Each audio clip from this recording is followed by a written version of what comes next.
Magandang araw po mga kababayan, mga po sa Pinilang Lakbay. Ayan, naway safe po ang lahat. Nakikita po ninyo, ito po yung sofa na bago. Medyo hindi pa po siya, hindi ko pa po yung ayos yung mga trapilos. Pinagpapatong-patong ko lang po muna. Napakaganda po. Ako, sobrang saya po at dumating na rin. Imagine, almost 5 weeks.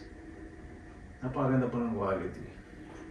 Nawisay po na pasensya na po. Ngayon mag-house tour po tayo. Ito po yung part 2. At yung bedroom ko po, pakikita ko na rin po. Pero hindi pa po complete na maayos. Pero matutulugan na at yung mga gamit medyo na-organize ko na. Siguro bibili na lang po ako ng shelf para mas maging maayos yung mga gamit ko po.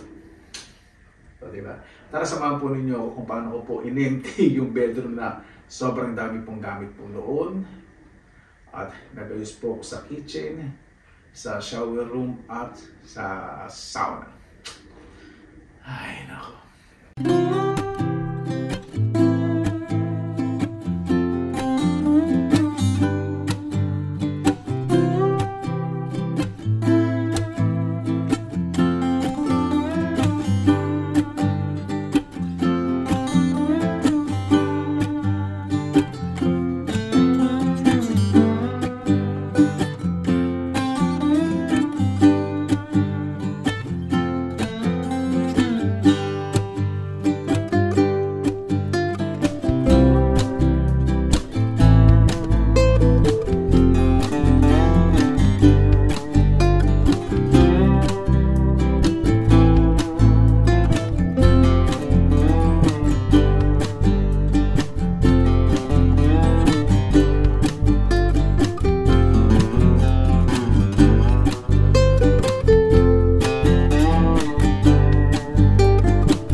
Ayan po, temporarily, ito po muna ayos ng aking kwarto. Pero kahit na may mga ibang gamit dito, gusto ko po malinis, maayos, diba?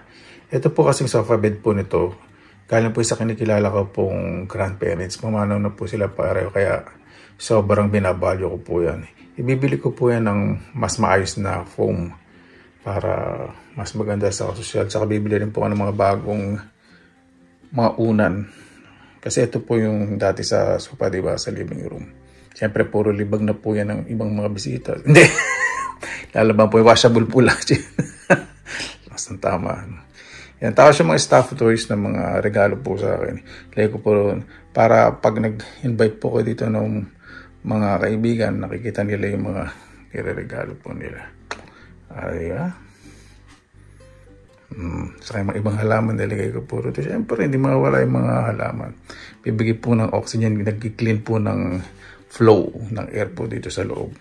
Lilinis, magbabakin po. At siyempre ang view, hello, yan ang pinaka-the best. So habang nandito ako nagtatrabaho, at least nakikita ko yung view, diba?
Ayan po, labas na po tayo sa kwarto. Dito wala naman pong nabago po dito sa mga succulents ko. At ganun pa rin, hindi ko po binago. Pero ito po yung bagong dating na sofa. Meron pong nabiling pangsapin kasi sand color po yung binili ko. Light, very light. Beige. Ano ba yung sinabing brown color? Parang nga pinagkalo. Parang hindi bore kasi pag gray, di ba? Parang common. Siyempre, piling ko yung medyo edgy. Well, yan po na po ko gandang tingnan. Diba? Nilagay ko lang po yung mga ibang throw pillows dyan. Saka ko na lang po ayusin. At eto, minabili po ang bagong fur ng sheep. Malinis na malinis po. Hindi ba meron pong white? White nasa kwarto ko. At yung mga halaman, binawasan ko po do. Nakita niyo po yung sa kwarto, nilipat ko po yung iba. So, mas humihinga, mas may space, mas tidy. Diba? Dito naman po sa television set, ganun pa rin po, nilagay ko lang yung sungka doon. At punta naman po tayo sa kitchen. Ito nga po pala. Ito po yung bago. So, naglagay po ako dito ng halaman. Patay na po yung ilaw. Automatic may timer po yan. 8 a.m. to 8 p.m. 12 hours po yun, di ba? So, automatic. Magbukas pa yun sa magang 8 a.m. 8 p.m. po siyang mamamatay. Yan. Nalagyan ko para hindi mukha siyang empty dito. Di ba? Dilinis ko po mabuti yung halaman at ayun, yun po. At dito sa kitchen, ayan ako po. Ay, salamat naman. Nakakapag-adjust na rin ako dito sa kitchen. So, yung mga ibang mga dried mushrooms ko, ilagay ko po doon. Saka yung mga ibang spices. Gusto ko po organize. Saka, kung saan ko kinuha ko, doon ko ibabalik. Kasi sinasanay ko po talaga yung sarili ko na yung basta, clean as you go. Inabutan mo ang malinis. Alis kang malinis. Sandali. Yung po may naginit po ko ng yung bulalo. Mayayin po ulam ko. Tama-tama po kasi malamig na po yung panahon. So dito naman po, medyo okay. Naku, hindi ka na ipasok sa shelf yung yung yayamanin kung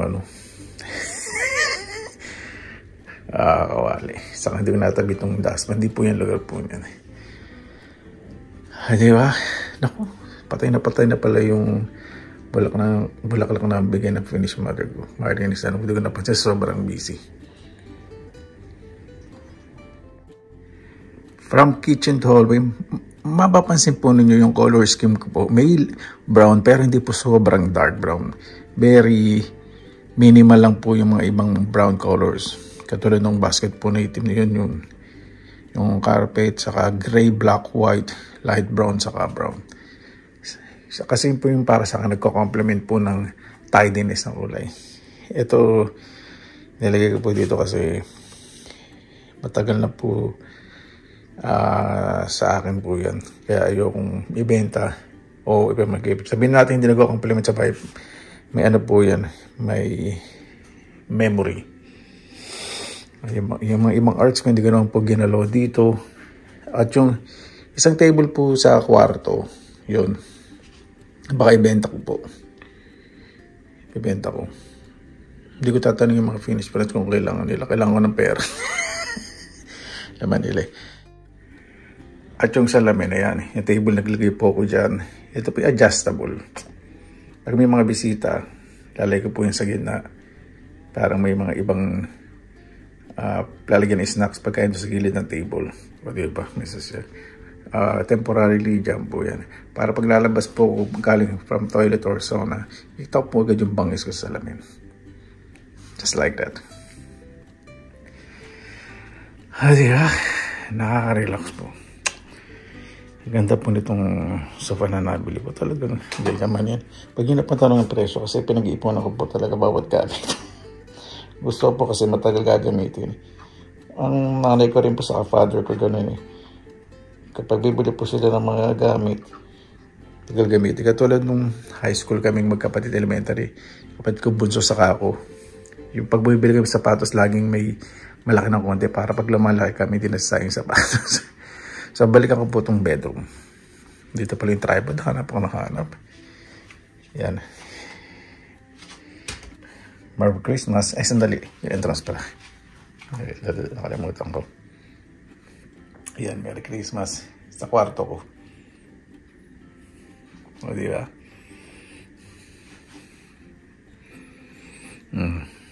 Temporary, ito po muna yung ayos. At yung laundry, nilagay ko po muna dito kasi maaraw. So, ito pong style po niya. Ito po, hindi ko po alisin po itong adjustable itong sofa bed dito. Kasi, tulad po yung sinabi ko, galing po yun sa kinikilala ko pong Finnish grandparents na mayapa na po na sobrang bait po sa akin. Ayaw po maging emotional basta yun po. At yung mga staff toys, regalo po sa akin. Yan. Tapos ito po yung art ko. Bibili po ako dito ng dyan, ng shelf na maayos. I-reorganize ko po yan.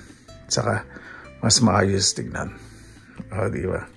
Tapos, this side wall po na to, parang gusto ko pong bumili ng malaking canvas. Gusto ko pong mag-paint Para, po to Ito po yung tinatawag ko na, hindi naman. Ano ba tawag gusto? I'm running out of thoughts. I'm running out of words. Yun. Basta ito po yung lugar na kung saan yung gusto ko ng tahimik. Painting ako, walang masyadong istorbo. Tapos ito, wooden po ito. Wala to. Lagi din ako na art. Kasi ito po, concrete. Saka itong concrete. So, kailangan ko po talaga iplano. Dito maglalagay po talaga ako ng shelf. Baka doon, maglagay po ako ng mga small shelf. Hindi na lang art. Para mas maganda yung patungan ng mga ibang gamit kong niyamanin. As what I have said a while ago, ito po isang halaman dilipat ko dito. Diba? Kasi bago po ako matulog, binubuksan ko po itong kortina. So madilim. So nakakuha po agad ng natural light po ito. Kaya magandang kulay. Ang kulay ngayon itong ponytail palm. Mas gumanda po. Saka yung orchids. So, yun lang po yan International Market Day. Ito International Market Day. Then every year. May nabibili po ako. Tapos yung iba po, mga regalo po sa akin. Ito, pinalaki ko itong fig. Parang ginagawa po siyang bonsai. Sa next spring, ilalabas ko po yan. Basta laki po yung mga dahon. Tapos natuwa po kasi, sinubukan kong bumili ng Crassula Angelada. Yan. Tapos, nilabas ko po nung bago ako pumunta sa Pilipinas kasi halos wala na pong dahon yan. Nilagay po sa ibabaw ng ulo ng art ko. Yan po yun. Tapos, pagbalik ko sa labas sa old house ko, yan, nagtaon. Gusto pala niya, medyo, ayaw niya ng ilaw ng bumbili. Gusto niya talaga natural. Mas gumanda. Tapos yung Christmas cactus ko, naghihingalo dati sa old place. Kaya ganda. Kasi ito po yung bintana na mas malalaki. Mas gumanda. Saka yung mga cactus, mga succulents, mas gumanda po. Tapos yung po ko, yung wardrobe ko po, ayan. Mataas. So, meron pa pong mga aayusin po dito sa bahay. At sobrang saya ko po. Kasi nakikita ko po yung pinagpapaguran, pinagdudusahan ko. Kasi pag ganito po, tapos ang trabaho, pag nakikita nyo po ito, manonood kayo ng TV. Tulad po kanina sa terrace, kasi ngayon gabi na po from bedroom, dito sa bintana, may mga bata naglalaro sa park, tapos sa terrace, nakaka-relax po. Tapos yung neighbor nakipagkwentuhan po. Nakakatawa. Paano po mga kabayan? Maraming salamat na naman po sa inyong oras na ilan sa Pinilangang Lakbay. Ay, ito naman po, hindi po sa pinagyayabang ko po yung bahay ko. Masaya lang po kasi kapag nakakapanood po ka ng mga vlogs, kahit nung malilit pa lang po kami kapag mayroong mga inaayos na bahay, yung mga artista na nagdaan sa mga pagsubok, nanggaling sa simpleng buhay, tapos inayos yung mga bahay nila, yung mga kwarto, di ba? Masarap po tingnan. Tapos yung mga tao na pag pinapanood ko po na yung bahay nila, lalo na po sa YouTube, sa social media, sa Facebook, naka-inspire po talaga ako na hindi talaga kailangan na ipagmalaki mo kung ano yung pinag-aralan mo, Hindi mo dapat ibalandra sa ibang tao na ganun kakagaling para magtagumpay ka sa buhay. Kasi ako po, naniniwala po ako na lagi po sinasabi sa akin ng mga magulang. Ang mga magulang ko po, para po silang hindi nakatapos ng sinasabi po natin na taas ng pinag-aralan. Kung pagbabasihan po natin ay formality o binabase sa papel. Pero para po sa akin, kung pagbabasihan po ang pag-aaral, pagbabasihan natin ang buhay at hindi po yung titulo o yung papel, mas mataas po pinag-aralan ng aking mga magulang. Kasi yung makaranasan po nila, yung diskarte, yung paghihirap, yung mga payo nila, yun po yung nagpapalakas ng loob ko.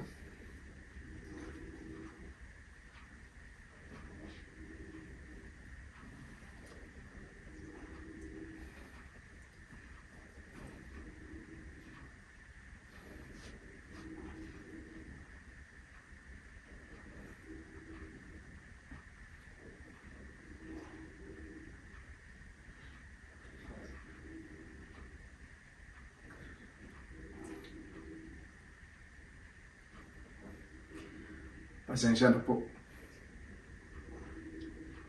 Ito na naman tayo. Napabawasan ang bangis ko kapag nagiging emosyonal.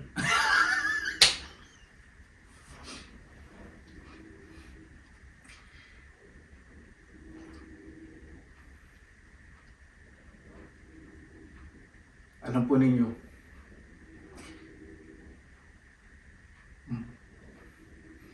minsan po nananaginip ako na doon pa rin kami nakatira sa bahay na luma. Yung kusina po namin sa baba ay lupa po.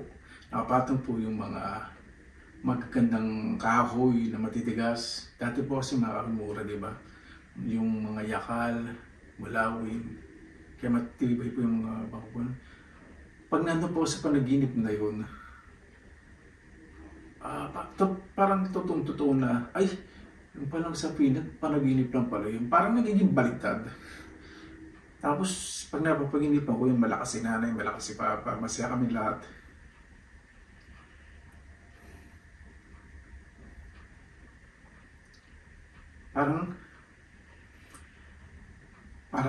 Sabi ko, bakit ganito? Sabi ko, minsan yung bahay, yung lalabas akong bahay, tapos paglabas ko ng bahay, may snow. Yung sa panaginip po, nangyari po isang beses. Sabi ko, ay, panaginip lang pala yun. Nagising ako, tapos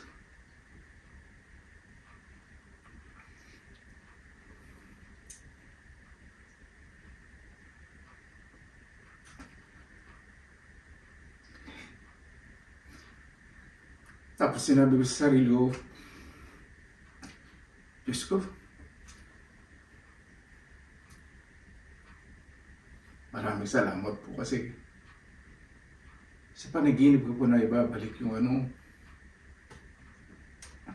nakikita yung buhay namin simple na masaya. Sa totoo lang, totoo po yun na hindi po pera makapag-isa po sa tao. Magbibigay po ng komportableng buhay. Makapagpasaya siguro pag ginamit mo ng tama yung pagkaso sa pera, pag gamit sa pera, makakapagpasaya.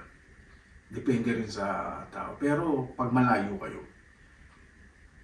kapag nakakaramdam kayo na nakakabili kayo ng paunti-unting mga gamit, nakakabili kayo ng paunti-unting kahit damit ninyo, nakabili na kayo ng bagong sapatos, bagong medyas, nakabili na kayo ng sariling sabon, naka-toiletries para sa sarili niyo, self-care, mga ganong mga products. Parang sarap mo ng pakiramdam pag malayo po kayo. Tapos pag malayo po kasi kayo, parang ito po yung nagiging po ninyo comfort po ninyo. Yung tinitreat nyo yung sarili nyo na para mabawasan yung lungkot. Kasi iniisip nyo, katulad ko po iniisip ko po kasi yung buhay po kasi namin na ito lang naman po. Yung minsan, nakikinood po kami. Nakikita namin sopa. Sabihin ng nanay namin. Ito po si nanay pag makikinood po kami. Kasi wala po kami TV hanggang grade 2 po ako noon. Naghanap po kami TV, grade 3 po ako. Nakikinood po kami sa mga kapitbahay po namin at mga kamag-anak namin kaya ito po sabihin ng nanay ko. Pag madungis kasi galing sa laro, di ba? Tapos maganda yung palabas. Ikunod po kasi kami dati yung Voltes 5, mga ganun. Makarap mo sa iba. Na, madudungis mo, makikunod kayo. Huwag kayong uupo sa mga suba, sa mga upuan. Mahirap maglinis. Kaya pag makikunod po kami, magugas na lang po kami ng paa. Tapos, uupo po kayo sa simento ng mga kamag-anak sa kanila. Nakikunod. Iba naman po napakabait. Huwag yung mga po dyan, malamig. Upo kayo dito. Siyempre sabihin pa, hindi po, madumi po kami. Naku, hindi po kayo dito. Yung mga ganun po. Siyempre hindi naman po lahat yung iba po. Yung pagsasarado ng bintana, tatago po yung chinelas sa ranasan po namin. Yung minsan katatakutan yung weekend thriller sa Twilight Zone. Naku po. Ibang kalaro po namin sa mag-ano namin eh. Ito ko lang website po yung bata po noon. Natawag siya. Pero pag nakita po kami, nagtatawa na lang po kami. Kasi parte pa ng yun, childhood. Kaya, noong unang araw na pinasemento po yung bahay po namin sa Bulacan, yung sa may kusina po namin, talagang nilabas po lahat ng gamit, yung mga kahoy na bangkong mahaba sa kaipuan na may sarili po kasi iningatan po talaga namin. Alam mo po yung mga mesa nilalagyan ng mantel. Yung mantel po yung parang plastic na may design pang cover ng mesa. Nilalagyan ng tamtax. Para pag nililinis, hindi umuusan, di ba? Yan po, yung gano'n po yung style po ng namin, kainan noon. Nanasemento po yung kusina namin, malapit na po sa, siyempre maliit lang naman po bahay po namin noon. Kusina, tapos mga upuan, TV, tapos bumili po yung nanay ko ng sala set po noon sa Balagtas, natatandaan ko po. Hinayos ng kapatid ko. Gumawa sila ng mga yung teras, yung pinagtabasa ng mga tela kasi nanay po yung mga kapatid ko. Mga kapatid ko buhay mga nananay po. Mga po ng mga tropelo, mga unan-unan. Pinupunta sa bumili po sila ng tela para malinis po kasi sa mga katulad po yung mga kapatid po sobrang linis po sabay kami po. Yun po siguro yung natuto po namin sa magulang na kasi pag hindi kami maglinis ng bahay, si nanay lalo na atake ng pagkaluka. Love yun ay. Galit pa din po nung magulong bahay po kasi siyempre yung kapatid magulong. Yun tapos, nung nasementohan muna, pupo kami sa semento. Tapos sabi ko, Nay, pwede naman floros, hindi, patutuyin pa daw yan. Kinabukasan, nung tuyo na, binubuhusan pa pala po ng tubig para matigas pa daw po yung semento. Tapos nung natuyo na, yun, hinatay na namin ito. Nag-floor wax po kami. Ito ang tawa kami. Naalala ko ng kapatid ko gusto kami. Papadulas pa kami. Tapos, higa po kami sa semento. Ay, lamig. Para po kami mga inosente. Kaya, sa siya ito, kwenta po muna tayo. Kaya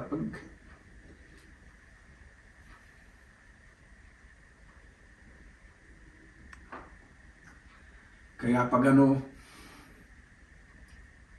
may regalo po sa akin, yung mga kaibigan ko po dito.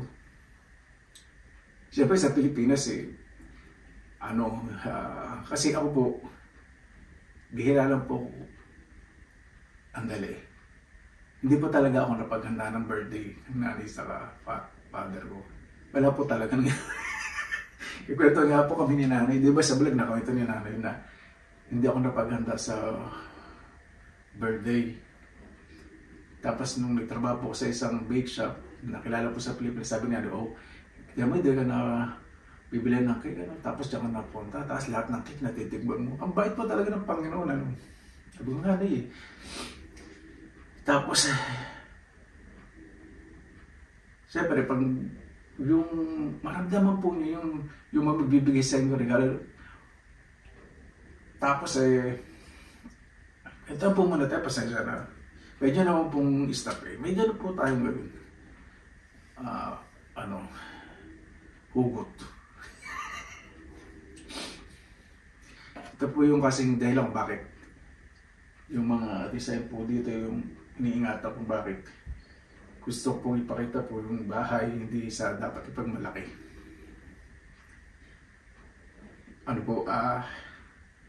Yun. Pag may mga handaan po, bihira lang po kami makapunta. Kasi wala po kami pang regalo. Bihira lang po.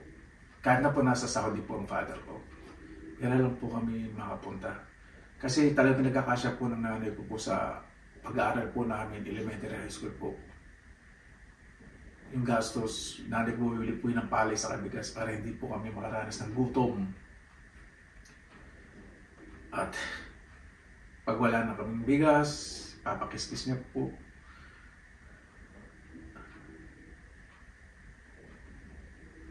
Yun, pag may mga handaan, gagawin po ng nanay ko, kasama kang mag-anak, tutulong po yan, magluto. Kasi magaling po magluto ang nanay ko. Marami po alam na yung mga, nababanggit na lang po sa vlog Magaling po yung mga magluto ng mga sa mga handaan.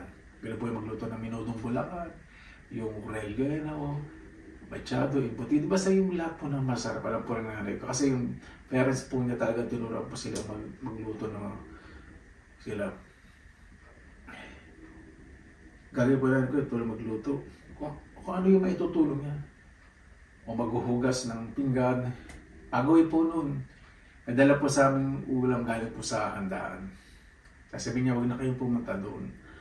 Hindi niya lang masabi na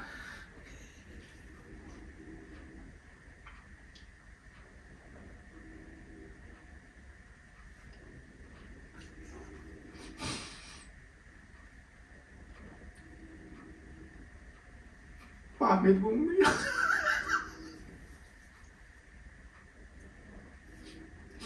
Hindi nakaka-artista. Hindi niya lang masabi na ayokong magmukha kay kawawa. Ayokong magmukha kay tanga.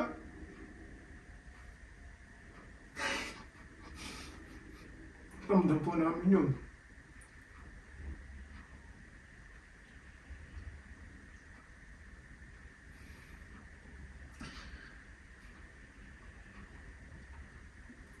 Malabo utang na loob ko sa dalawang kapatid ko po.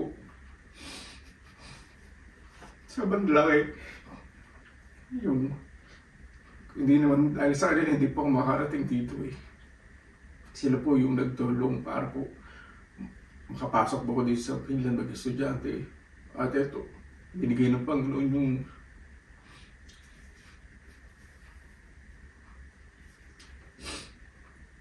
binigay po ng Panginoon itong buhay na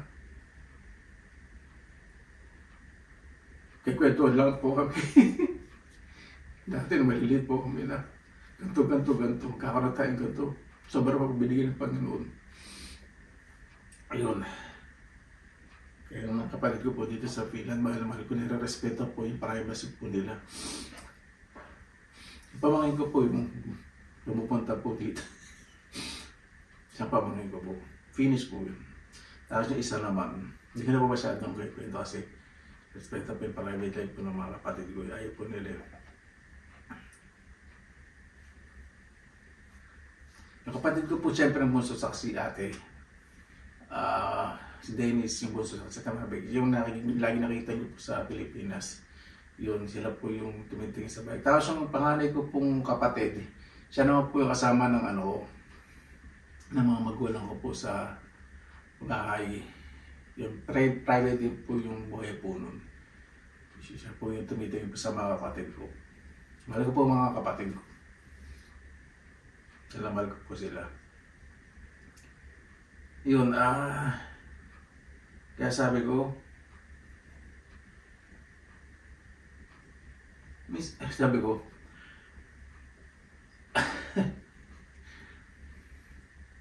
na wala sa sarili ko. Kaya yung magkaroon po ng ganito, pagbibili po, wow, ito pala pakaramdam. Para po tang mag-isa. Tulad po ngayon. Ayan po. Ayun po, nakasalang pa po yung yung dishwashing machine. Pati naranasan ko, dati di ko alam paano gamitin. Sabi ko, wow, ganito pala pakiramdam ng mga taong nakakariwasa sa buhay, nakakabili kung ano gusto nilang mga kainin, nabibili nila. Sabi ko, siguro pinaranasan ito ng Panginoon hindi dahil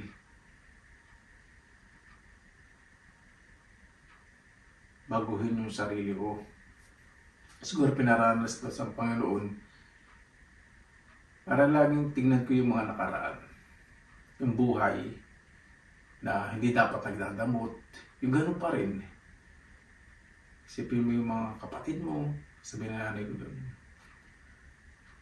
Lalo na yung mga magulang, lagi ko pong iniisip. Sila po lagi iniisip. Mga magulang po, sobrang mahal ko po. Sobrang mahal ko po sila. At isa rin po sa dahilan kung bakit gumagawa po ako ng mga gatong videos din. Yung mapapanood po nila, nagkikwento. Kasi mga nasasabi ko po sa inyo, hindi po lahat mapwede sabi sa mga magulang. Kasi pag ginausap ko po, papa ko, nanay ko, may iyak po. Katulad po ngayon, ito po yung parang na nakikita po na yung pinagagawa ko po dito sa Finland na maayos ako. At masaya-masaya po sila. Kasi hindi na po sila makakulos masyado eh. Ano po mga kabayan, pasensya na po Medyo naging tayo. Kasi tayong dami tayong hugot. Diba, sa gawin lang po natin maging responsable po tayo sa lahat. Kung i-express po natin ang sarili po natin sa social media, maging responsable po tayo.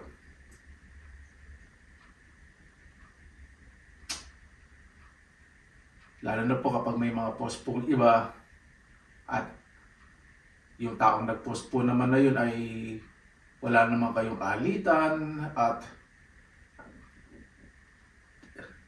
baka may panagdadaanin yung tao, huwag niyo lang pansinin.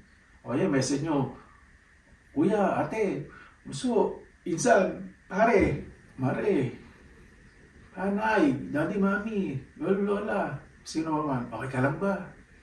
Di ba ganun? Hindi yung parang pakaramdam nyo kayo papatama tapos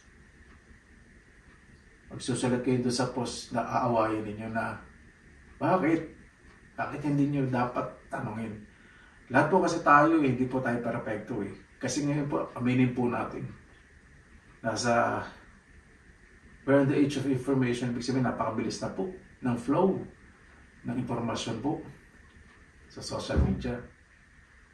Basta gawin lang po natin kung mag-i-express po tayo ng mga bagay na nararamdaman po natin, maging responsibilidad na lang po tayo. Hindi po sabihin na huwag kayo mag-post ng gato-gato. Kasi post nyo po hindi ba? Basta maging responsibilidad na lang po tayo. Kasi may mga kanya-kanya po tayong emosyon na hindi natin napipigil. Lalo na po kami mga nasa abroad. Kung mag-isa, lalo na yung mga nag-iisa nasa abroad. Ayan po yung po nila.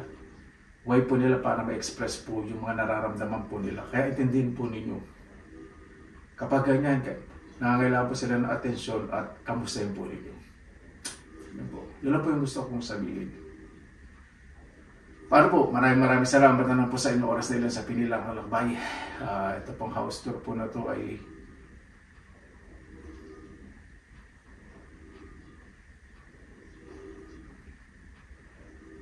masaya po ako. Ano po nandito sa loob ng bahay, masaya po ako lahat. Kasi mga bagay po dito, yung mga naka-display, lahat po yan, ina-appreciate ko po, galing po sa mga tao na nagbibigay po ng effort, pinapahalagahan ko po at may pagmamahal. Kasi yun po yung magiging punan po namin dito yung respeto sa kapwa, pagmamalasakit sa kapwa, pakikisama, pagmamahal. Siyempre, suko po natin lahat sa Panginoon. Ano po, maraming salamat po sa inyong oras na ilan sa Pili Lang Alakbay. Basta lagi po tayo positive vibes, good vibes. God bless, ingat po lagi, may araw. Laban lang.